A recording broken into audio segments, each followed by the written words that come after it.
listening to Sports Radio Detroit.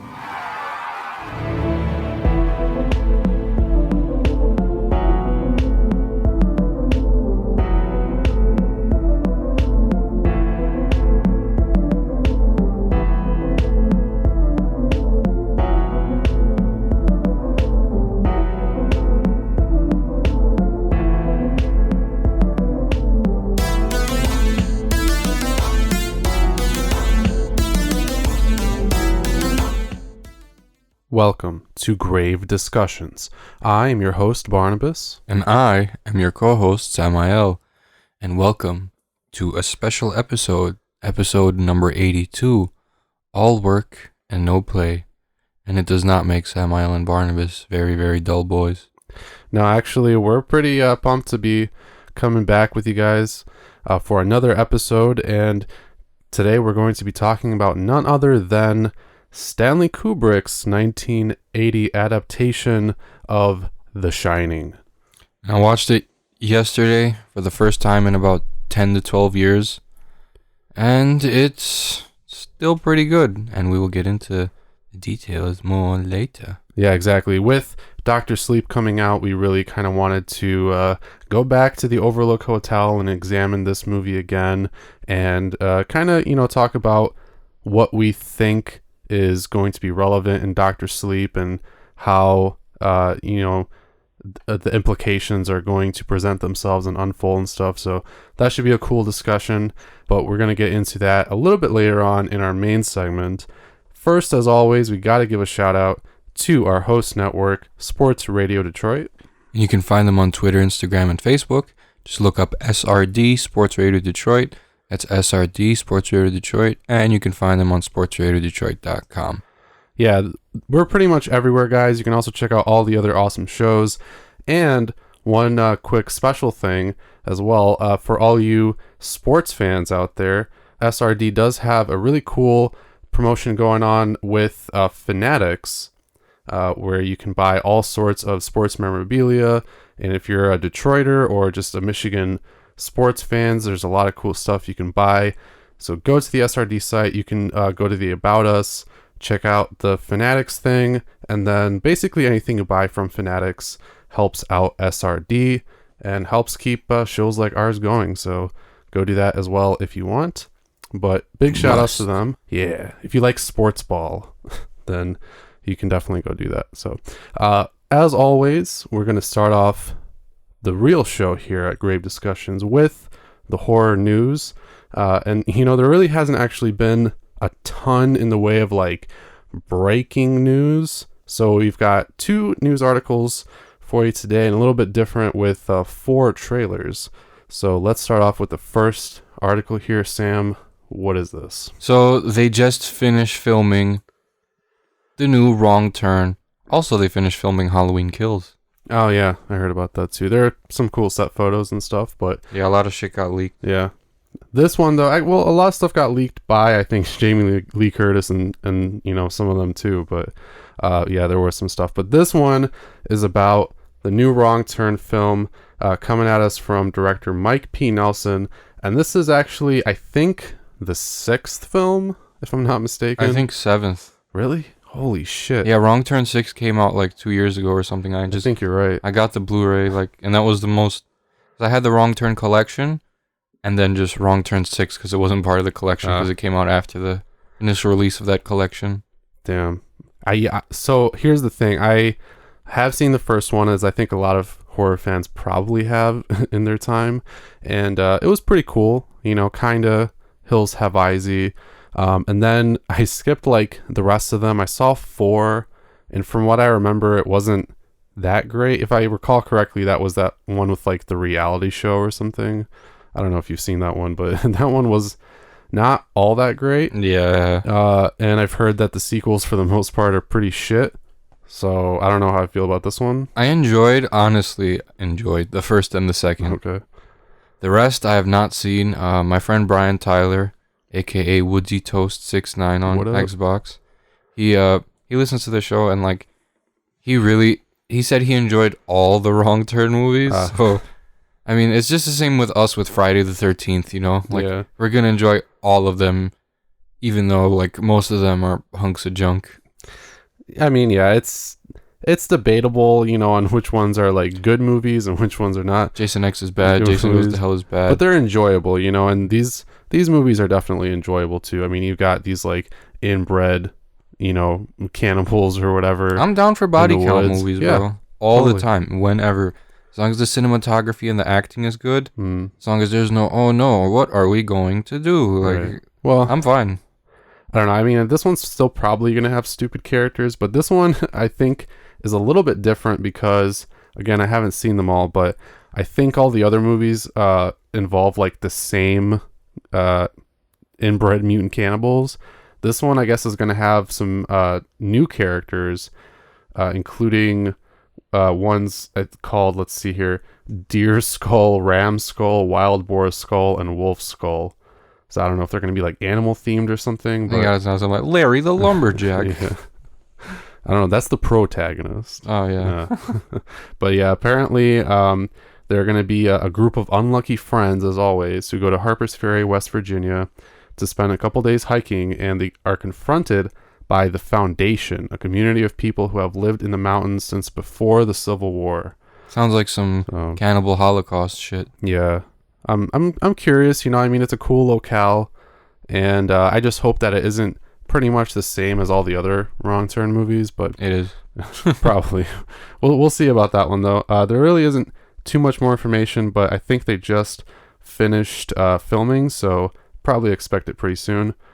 Next up, the last article technically for this episode is a pretty disappointing one if you're a fan of any of the Fox horror movies, which include Alien, Predator, The Innocents, The Fly, The Fly, Omen, a bunch of stuff. Animal Paradise, The Day the Earth Stood Still, Young Frankenstein, and Jennifer's Body. So basically what's going on, if you guys are not aware, Disney actually purchased like the rights to these movies, or bought out Fox or whatever it is they did, and they are now apparently locking them all away in the vault.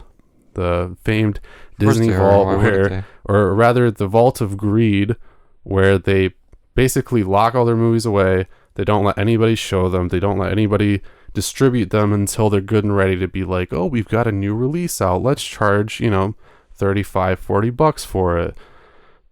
And yeah, so that's basically what's happening. This specifically mentions that they're restricting access pretty much to like theaters to show these movies again.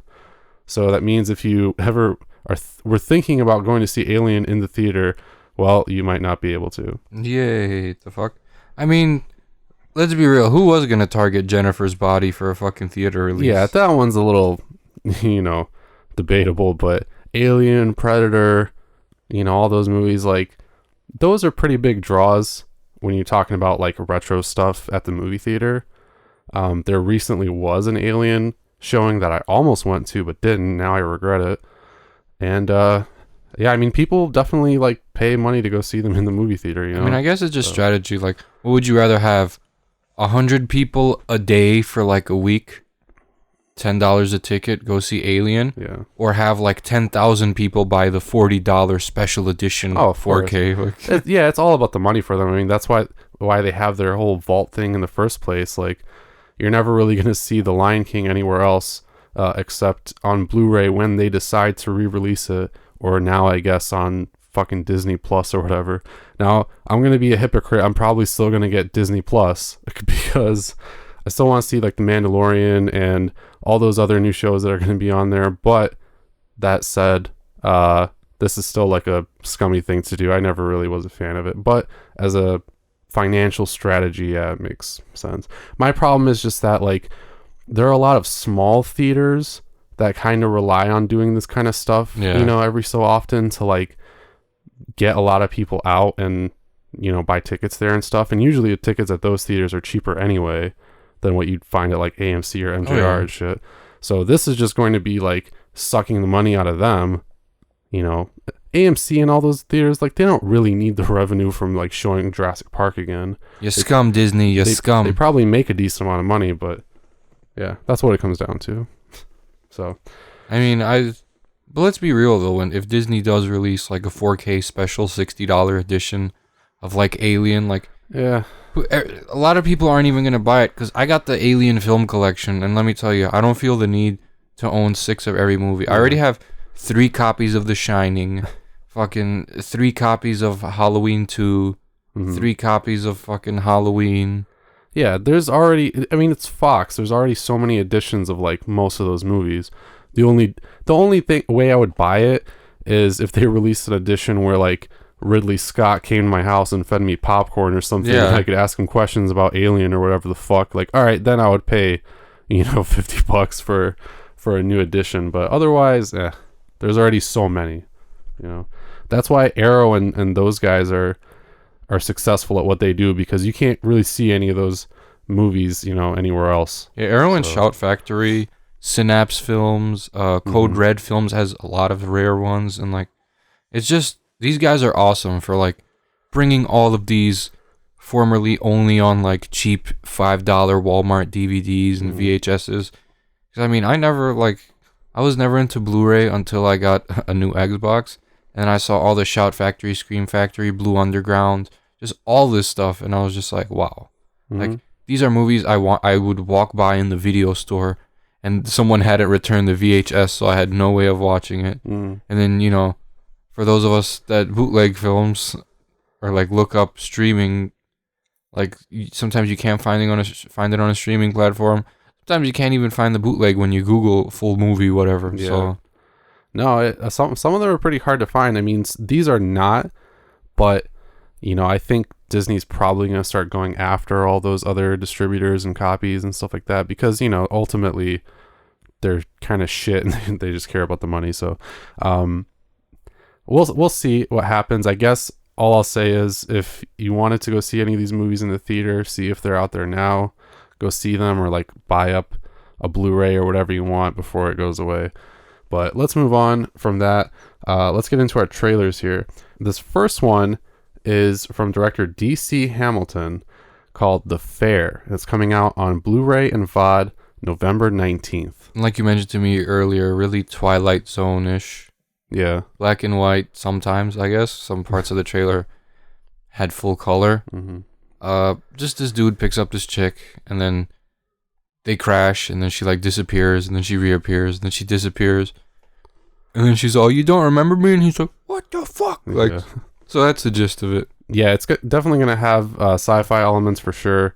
I wonder if it is going to have, some more horror elements, but it seems like it's going to be that kind of cyclical, sort of story where it's like a repeating, looping kind of thing, and he's going to have to figure out what's going on as the movie progresses. It does look cool. The black and white and color, kind of turning into each other thing looks kind of cool. I just wonder how it's going to play out in the movie, because in the trailer it's like, oh, that's an interesting kind of gimmick, but what relevance is it going to have in the movie? Because I don't want the whole movie to take place in a car.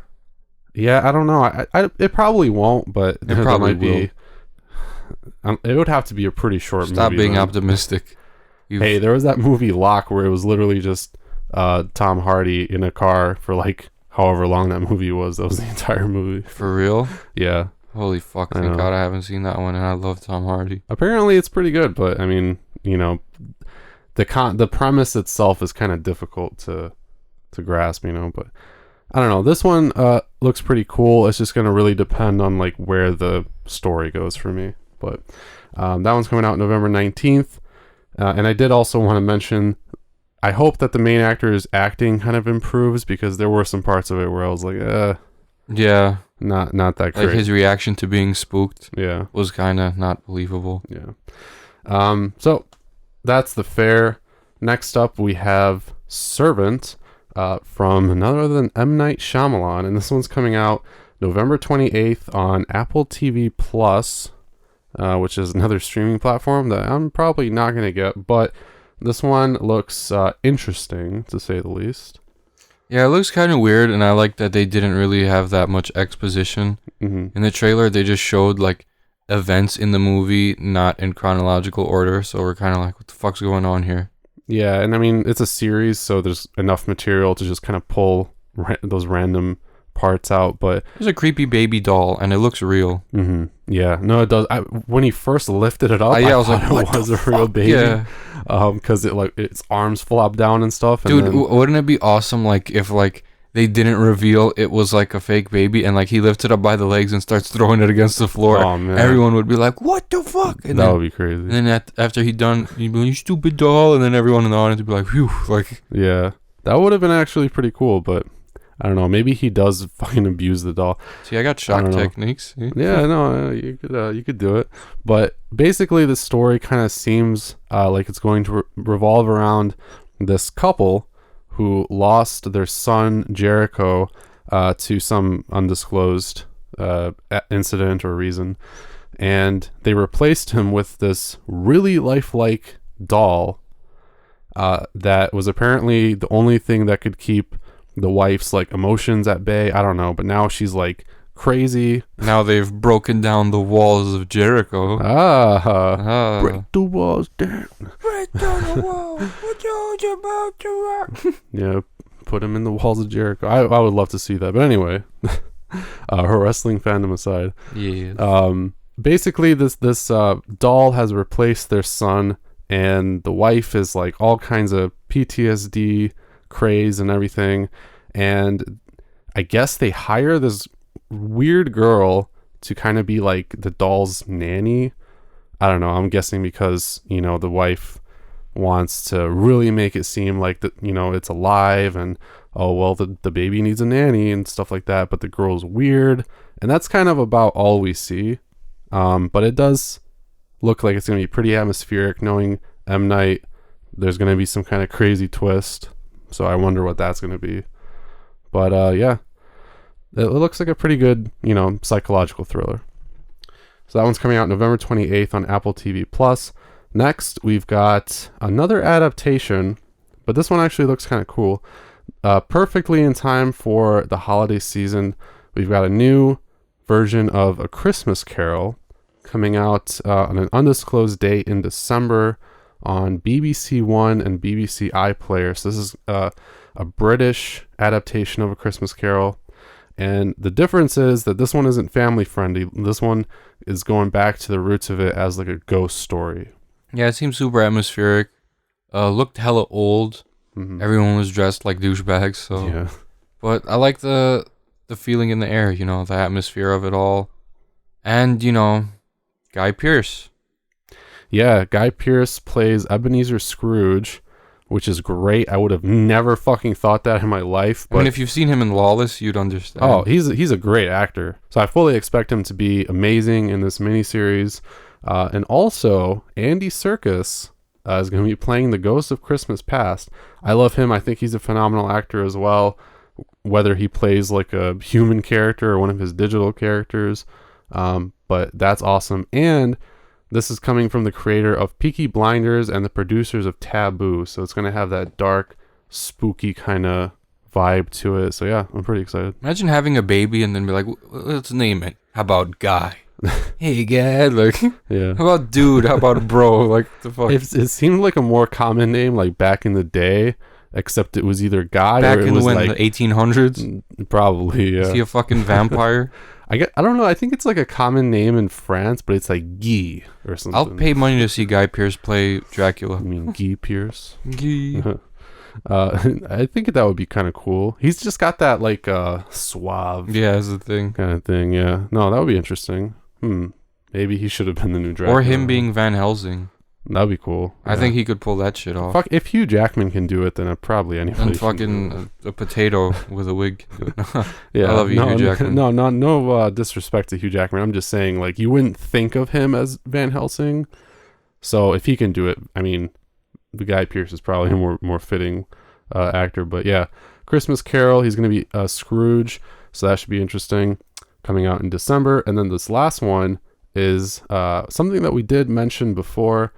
It's Color Out of Space, being directed by returning director Richard Stanley. And starring Nicolas Cage. Yeah, and this one's cool. It's a adaptation of an H.P. Lovecraft short story, which I haven't read, but a lot of people have said they really liked it, and it's really good. And the trailer looks bonkers. Yeah, it does look crazy. There's a meteorite.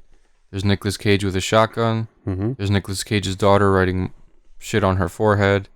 There's the color pink and purple and neon everywhere. And it's bad shit.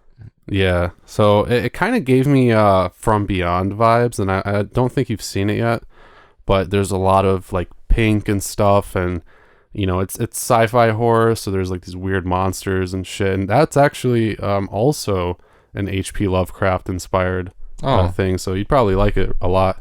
But this movie reminds me of that, mostly due to all like the pink and you know the craziness and shit. So yeah, Nicolas Cage looks like he's gonna go batshit crazy again. The visuals look awesome. You know, this firmly screams like sci-fi horror to me, and I'm interested to see if there are gonna be any like monsters and stuff, or if this is gonna be more of like a psychological thing. But actually, watching the trailer, it reminded me of that segment in Creepshow with Stephen King, the one where all the grass is growing and stuff. Yeah, when he like takes the goo or whatever out the meteorite and forgot what the fuck happens, and he's like starts growing moss on his body. Yeah, he basically like he becomes a fucking plant. Yeah, and then he shoots himself. Imagine touching a meteor and then turning into a ficus. That would be insane. I mean, but this one actually kind of looks similar. A meteor lands in like their yard, and except there's no moss. There's no moss, but it like causes you know, the grass to grow greener and all this like weird flora to pop up, and I guess it causes the family to go insane because they see this weird color everywhere and they just go crazy because of it. That's kind of the gist. And but it looks sweet. It looks dope, honestly. The visuals are something else. That's why I like movies like Mandy, Suspiria, all those like really colorful visuals, like really stimulate the shit out of me. Yeah, I mean, they keep your attention. Oh yeah, is the thing, and it kind of makes you contemplate, like, I don't know, just a lot. Like watching Mandy, I had all these like existential thoughts and everything. You know, this one's probably going to be kind of the same, but yeah, get to see Nick Cage and family battle a mutant extraterrestrial organism as it infects their minds and bodies. And that one's coming out January 24th, 2020. I'm assuming it might hit theaters, but I'm not actually sure. If anything, it'll probably be out on Blu-ray or whatever. So, yeah, I'm excited about that one. So that's all the news, guys. Now we're going to get into our main segment where we're going to be traveling back to the Overlook Hotel and joining up with the Torrance family. But first, a few words from some other SRD shows. So stick around. We'll be back in just a moment. Hey, what's up, everybody? This is Jeremy Bryant. Catch me, E, and Brian on Pearson's Piece, 8 to 9 a.m. on Sports Radio Detroit Network, CRB, on Spotify, iTunes, anywhere else you can find podcasting.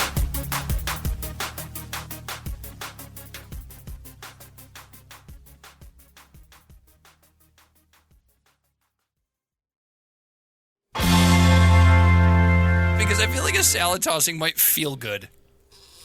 What? Out of Bounds Detroit podcast. Tuesday morning and Friday mornings here on SportsRadioDetroit.com. Welcome back, fiends. So, as we mentioned today on the main segment here in Grave Discussions, we're going to be discussing The Shining. Specifically, Stanley Kubrick's 1980 feature film adaptation, and with Dr. Sleep coming out, and probably actually already out by the time you're listening to this episode, we really kind of wanted to dive into like what The Shining is and how it's going to play into the new film. Now, interestingly enough, as I think is famously known, you know, Kubrick's The Shining actually really kind of differs from Stephen King's novel. Supposedly, I haven't read either book, and I don't think you have either. So that's where we're approaching this from, is two people who have actually not read the books, so we don't really know the relation. But apparently, Kubrick's film was very different, which is why Stephen King famously hated it. His book apparently was more of like a haunted hotel kind of thing, where there were more supernatural elements, like the maze coming alive, I think was in the book, and some other stuff, and really played on the themes of like the dissolving of the family unit and the evils of alcohol, because he was going through alcoholism at the time. And Kubrick really changed that. We'll talk about it. But now the new movie is a sequel to Kubrick's film, but apparently also is pretty faithful to King's Dr. Sleep novel. That's what I've heard. Yeah. So that's pretty interesting. So let's talk about The Shining.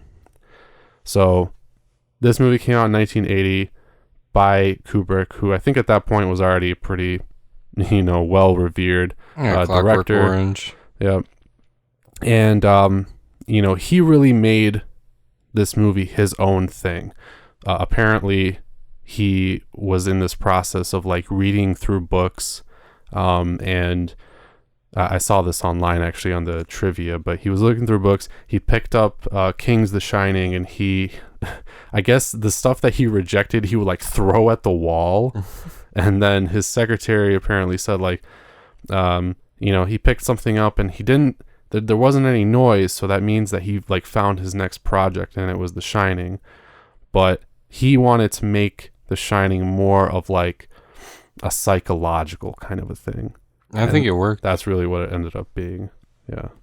So, he brought in people who King actually said weren't really like the characters of Jack Torrance and Wendy Torrance and Danny Torrance that I envisioned, which is another reason why he didn't like it. He didn't like the casting of Jack Nicholson. He didn't like the casting of Shelley Duvall. I can't remember what he said about Danny. No offense to Stephen King, but I don't think he doesn't have a valid opinion to give about movies, because we've seen how Stephen King like movies pan out. I mean, have you seen Maximum Overdrive? I haven't, but isn't that the one that he directed? That's like his only saying. directorial. That's what I'm saying. Piece of shit. Okay. Yeah, I still have to watch it. I know that it's kind of like a cult classic, but yeah, there are some good ones. Carrie is very good. Creepshow. Yeah. When they're helmed by like adequate directors and there's actual like production quality in it, Yeah. it's good. Yeah, Creepshow's good, but The Shining is definitely a different beast. But there are some stinkers. Yeah, like a lot of the other miniseries, like, okay, he actually liked the Shining miniseries apparently because it was more faithful to his book.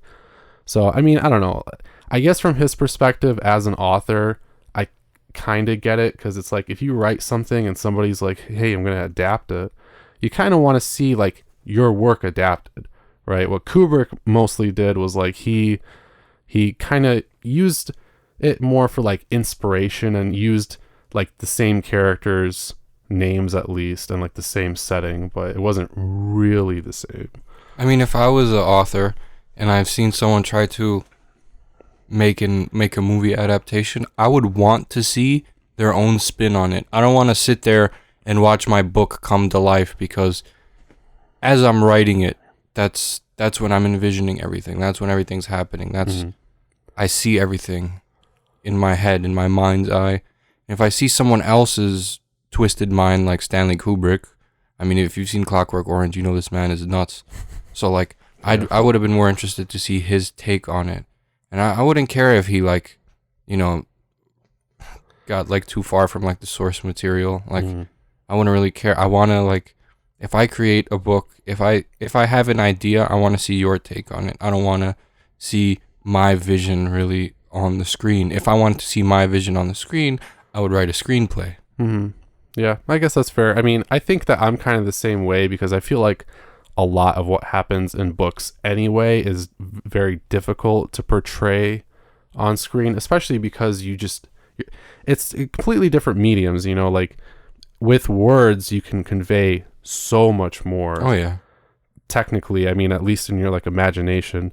Film is an amazing medium, but it is kind of limited. You only have so many shots that you can put on the screen. You only have so many scenes and sequences, etc., etc. So, usually due to budgetary restraints as well. Yeah, right. Yeah, I mean that's definitely important, but but still, there's only so much you can do. But with a book, you can write however the fuck much you want. Doesn't make it good, but you can still do that. Yeah, you can yammer on. Like they told us in fucking middle school when we started learning how to write essays, quality, not quantity. So you can write all you want. You just sound like you're yammering on at that point. Mm-hmm. Yeah, exactly. But, you know, as a filmmaker doing an adaptation, you really kind of have to try and put it onto the screen as best as you can, but that doesn't mean that you can't, you know, sort of interpret things a little bit differently sometimes. Honestly, actually, a lot of adaptations do that, but then I guess it really just depends on, you know, the source author. So for King himself, I guess, I love Stephen King, but for him, he has just the opposite, you know, feeling that you do. And I kind of agree with you. You know, I mean, as an author, like, if I wrote a novel, I wouldn't expect it to be adapted exactly the same way, you know, because it's just not, like, exactly possible. There's always room for improvement. So if I wrote something and, like, the director's reading it and he's like, I don't like this part, we're going to change that a little, I'd be interested to see what he would do instead. Mm-hmm. Because, I mean, I don't think any author ever sat down, wrote a whole book and was like, I'm happy with everything I wrote in there. Everything is perfect. Yeah. I mean, that's just plain and simple. Everything can always be improved upon. Yeah. Just like there's always someone bigger and stronger if you think you're a tough guy. There's always someone with better, like, ideas if you're, like, a creative genius of some sort. Maybe not better ideas, because that's, like, completely subjective as to what, if something is better. But, like, I don't know. I just like good, different ideas. Like, yeah. It's different if you're doing a remake and you completely change the movie, like fucking Rob Zombie's Halloween.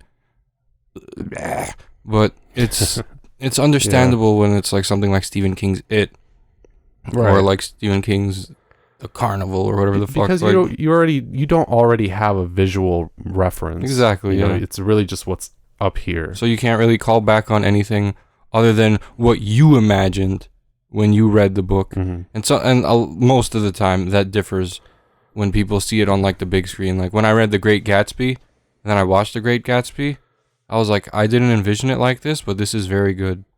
Oh yeah, no, I mean, I enjoyed it. I mean, you know, some are better than others. We've had some really shitty adaptations.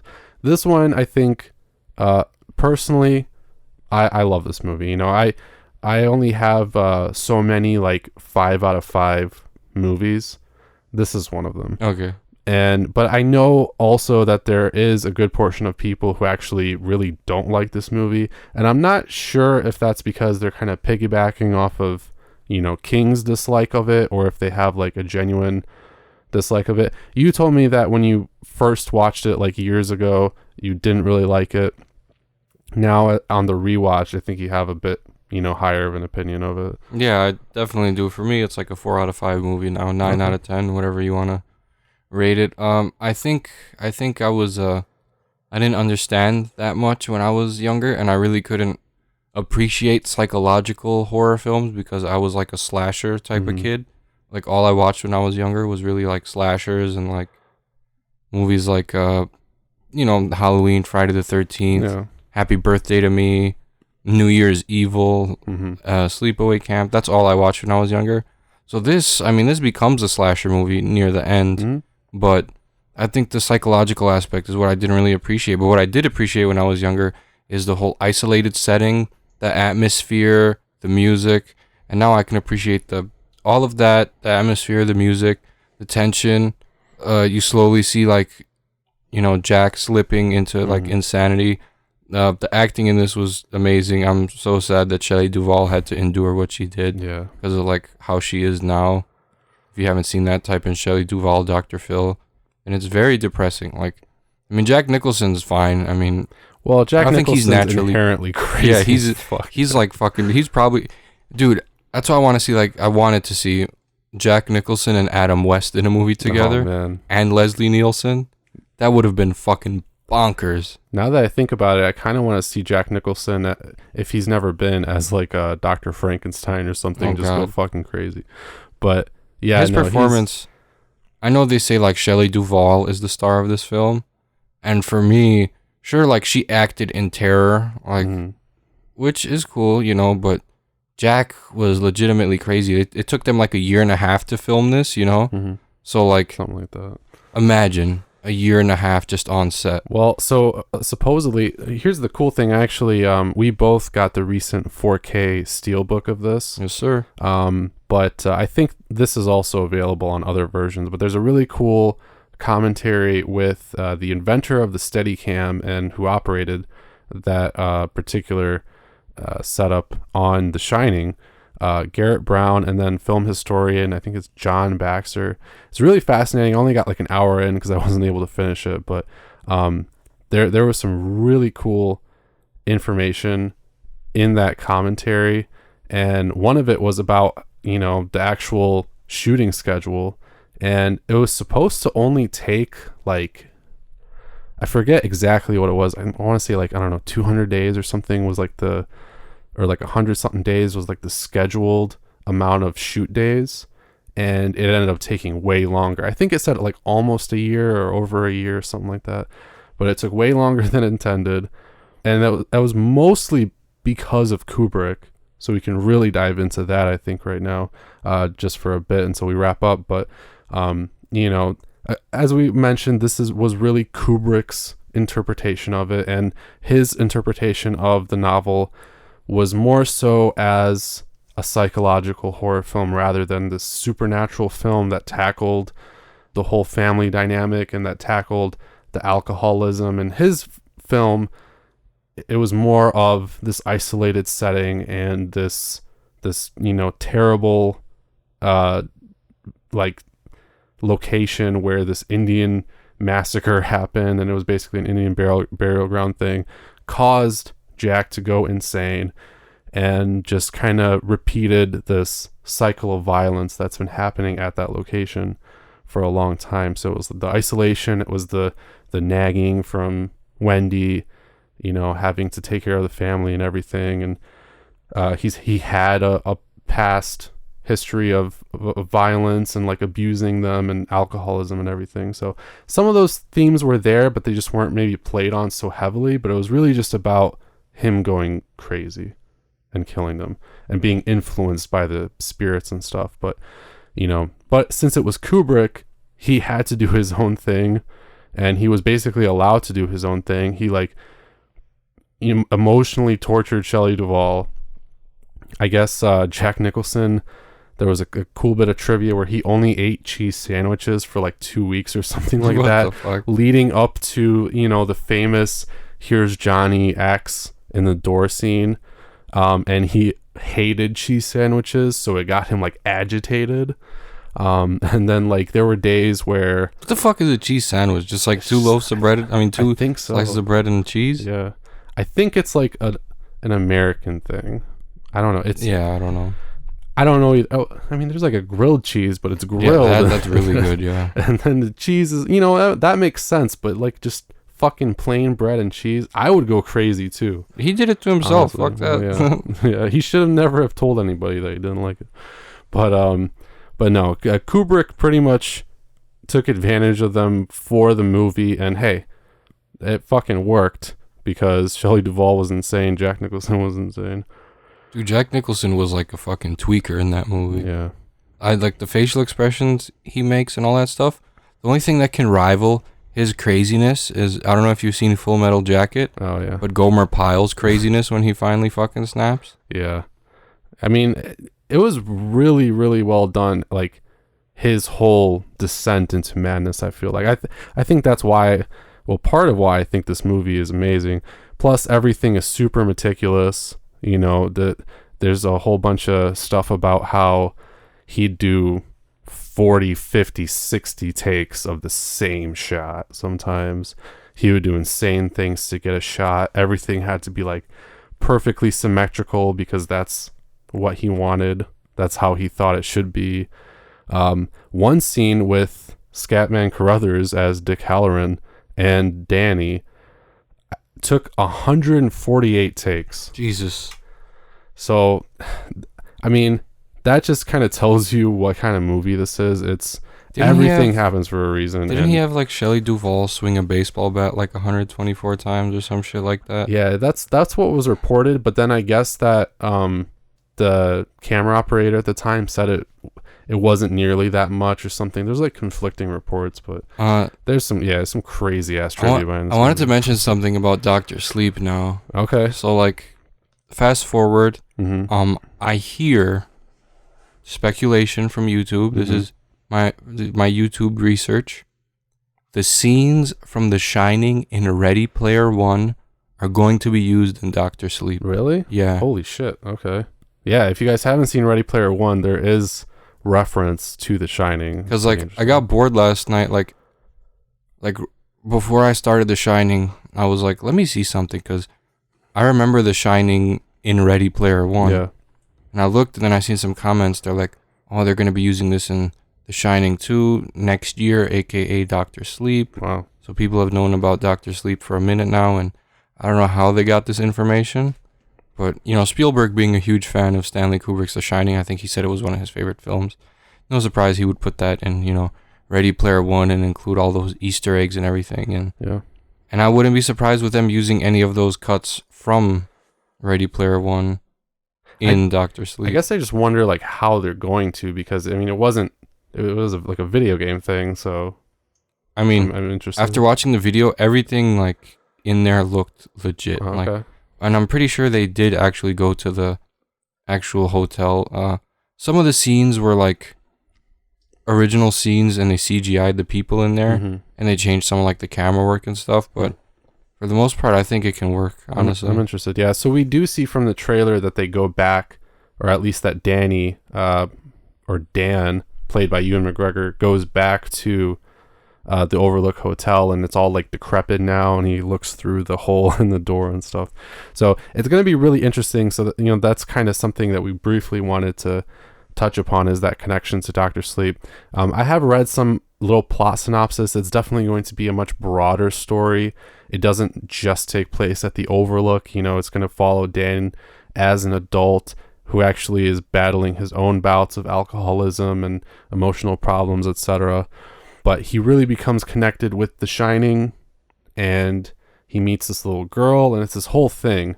So it's going to be interesting. But considering that it's also a sequel to Kubrick's The Shining, which is significantly different in some ways to King's novel, I do wonder what kind of things they're going to kind of bring back from Kubrick's film, and how and what kind of things they're going to take basically directly from the Dr. Sleep book. So I'm going to be watching like the background of the movie very closely, and if I see Danny's character in one of the portraits, then we know where this is going. Yeah. I mean, I did kind of see like what happens in the book, but I'm curious because that was a big thing in the movie that I think was different from King's book, was all the pictures and stuff, and that whole like cyclical violence thing or reincarnation type thing that Kubrick said was going on in The Shining. So yeah, I don't know. We'll see if history repeats itself, I guess. But I'm very curious. It looks different for sure, because The Shining is more like psychological horror. This is more psychological horror. This is going to be kind of more like dark fantasy horror. Right. It's kind of, looking like it's going to be. But I've heard nothing but good things so far. I'm really interested. And I do wonder exactly how many throwbacks they're going to have to Kubrick's film, because apart from the door thing, there was also like scenes of him remembering, going down the hallways on the little tricycle and stuff. And they had the old score in there too, just reinvented. Yeah. Which was an incredible score. Yeah, I noticed it right away when I saw the trailer. That's another pickup from Kubrick's film that's gonna define Dr. Sleep. Yeah. I mean, it's menacing, it's sinister. I love it. So I'm glad that that's one of the elements that's going to be coming back. But yeah, I'm actually really excited for it. I don't have too much else to say about The Shining. I mean, it was not super critically acclaimed when it came out, but now it's considered a horror masterpiece. I think it's a genius film in so many ways. And even King, who hated it as an adaptation, did concede that it was actually an important film for the horror genre. Oh, yeah. And was ultimately a good film. I mean, it was like the one film in the 1980s that wasn't following the slasher craze. Yeah. And that's saying a lot because everybody capitalized on the success of Halloween. Yeah. Everybody. Or at least in a much, much different way, because while, yes, at the end, it kind of turned into a slasher, more or less. Like, it wasn't about that, though. Yeah, it wasn't all like of the body haunting count. stuff, all of those, like, seemingly random shots of, like, the old woman and the fucking dog going down on the guy. Like, all that shit. It was relevant because it led up to that point. Yeah. To Jack's descent into madness. Yeah, it was that Freudian psychological terror. And it really worked. And, as people who have not read the King novel, as a horror film, I think it's incredibly effective. And I do think it's probably as close to one of the, horror masterpieces as you can get. So. And it doesn't feel like it's 2.5 hours long, too. That's the thing. Yeah, not really.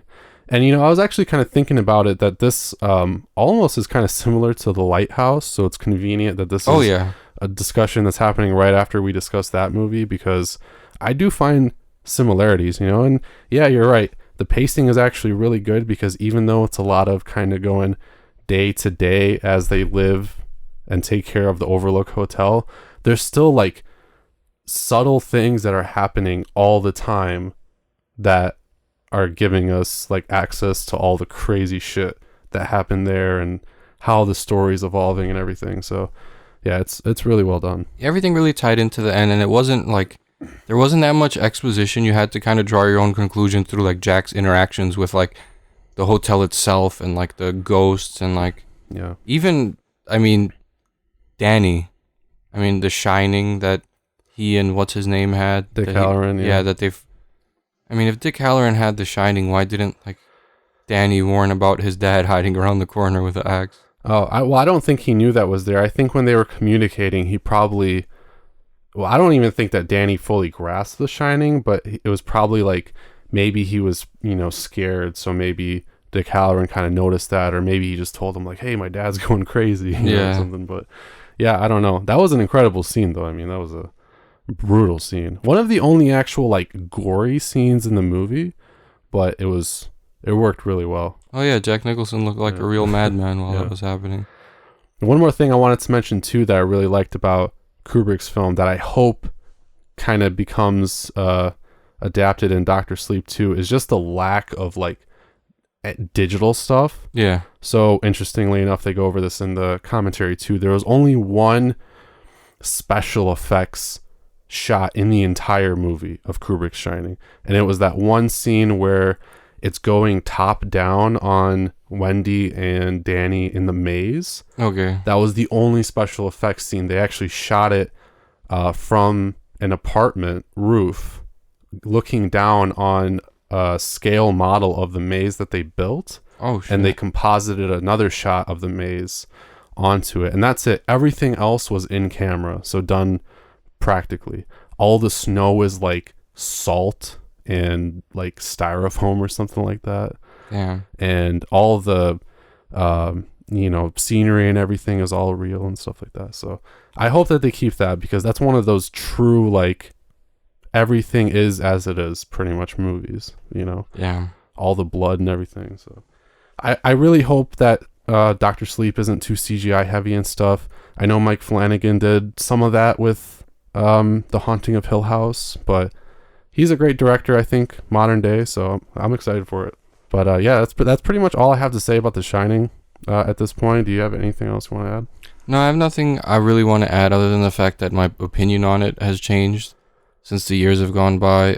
For years I was saying like, yeah, I watched that movie, I didn't really like it other than like the feel in it and then the ending. But as you get older, you start to form an appreciation for like genre films, and this was one of them. Like, this is probably one of the first ones I've ever watched that was like true horror. Like, no like comedic relief, really. No like, besides the dude getting a blowjob from that guy dressed as a bear.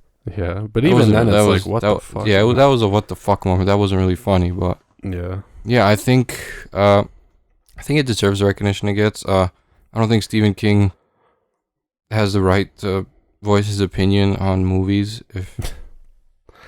I mean, yeah, it is his work, but at the same time, it's an adaptation. Hey man, you so, let the guy fucking make it. Yeah, and it's Kubrick, so it's like you can talk shit about it, but at the end of the day, he did what he wanted to do, and that was pretty much it. Nobody could really tell him any difference. Yeah, so. Kubrick was a gangster, period. Yeah, he didn't really give a fuck. He was like, I'm going to make you do 60 takes of this, and if you're not going to, then you can just leave. And I'll find somebody else who will, basically, is how it was.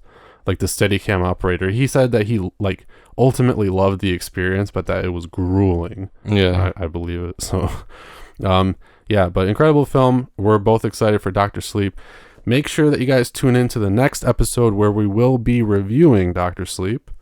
And that's going to be in episode 83. But tell us what you think about The Shining and any of the other stuff that we talked about in the news earlier. You can hit us up on Facebook and Instagram at Grave Discussions, and then on Twitter at GraveDiscSRD. And you can also check out the website, gravediscussions.net, where we always have the newest episode.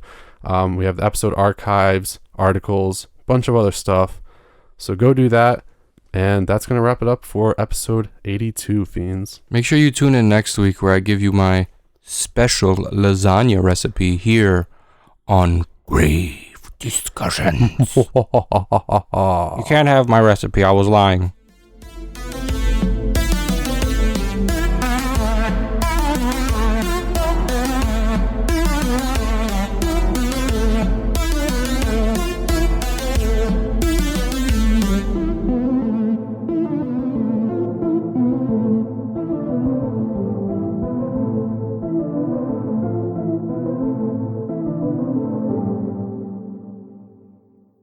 This has been an SRD production.